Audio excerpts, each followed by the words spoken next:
I did not consider myself a poet. To be able to actually go somewhere and like say without bursting out into laughter, you know what I'm saying, I'm a poet, and just leaving it at that.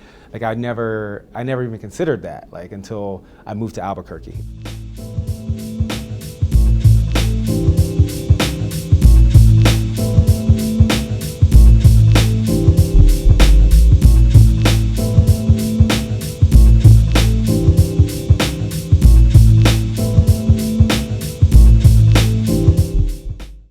There was a discussion kind of right after the second inauguration of President Barack Obama, and it was when Richard Blanco was the inaugural poet. And the first conversation was kind of what typical American, generally uninformed discussion about how gay he was and how brown he was. And once we got over that, or the media let us get over that, right, we actually had a deeper discussion about, so why do you even have an inaugural poet? Does poetry even matter? Government in it for money, we just in it for logic. Hemp is again past corn is the #2 cash crop in America. Ask anyone who made it through college how much more time they'd have to study if they could legally find it. An injustice system is what we've gotten. Because if we would have picked hemp, they could have picked their own cotton. An injustice system is what we've gotten. Because if we would have picked hemp, they could have picked their own cotton. The idea that poetry is dead might be a machination of publishers who see declining book sales. It could be a machination of poets who have to work other jobs to make a living anymore because no one's like paying you to come out and perform. Like I'm not getting paid Kanye money to go perform, right? You know what I'm saying? Like, you know, but if we take money out of the equation and we judge it on how many people are actually reading poetry nowadays, I would argue that more people than ever are reading poetry.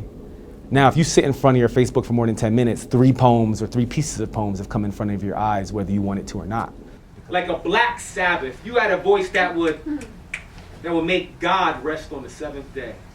Just like God patting himself on the back at the sound of you we admire.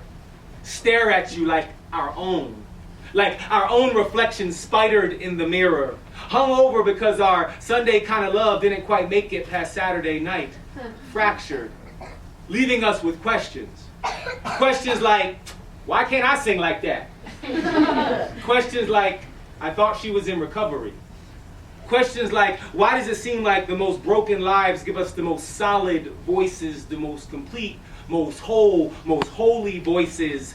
Jamesetta Hawkins, a name only a teenage mother could love, and she did.